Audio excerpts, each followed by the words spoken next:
Roedd Mary Jane Thomas, prais cyn priodi, o Foelfre yn 6 blwydd oed pan ddechreuodd fynychu ysgol ym mis Mai 1915. Roedd ganddi 2 milltir i'w gerdded i'r ysgol, i lawr rhyw hir cynghordi, ar draws hewl Rhandir Mwyn, ac wedyn croesi'r bompren ar draws afon Tywi. Cwrdd â Ginny Morgan, Isabella, Tom, Cassie a Nancy o Cochmain, yna cyfarfod y Mari, Lizzie Williams o Nant Ddu, a Merched Gwynfaes a Dinas Bach. Gyda'i gilydd fe fydda'r plant yn cerdded i fyny rhyw, heibio i gapel Tŷ Newydd, heibio'r troadau i dyn y wain a phen fedw, heibio'r hen bownd ar y chwith, y fynwent newydd, croesi Nant Gwenlais ar hyd Glan Dŵr, Ship Street nawr, ac i mewn i'r pentre.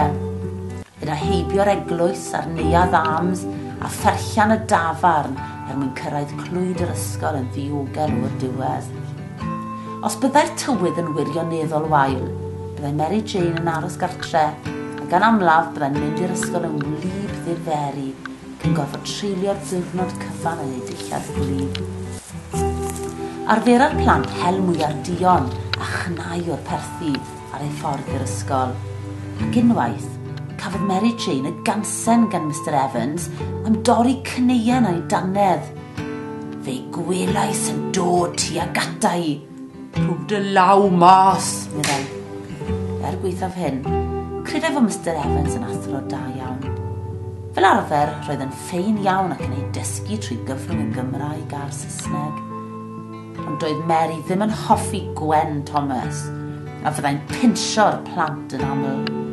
Roedd hi'n gallu darllen Cymraeg a Saesneg yn dda iawn, ond roedd ei mathemateg yn wael. Peth gorau ganddi yn ysgol Cilycwm oedd amser chwarae, pan fydden nhw'n chwarae scotch a sgipo yn yr iard, ac yn chwarae cadw tŷ o dan y coed.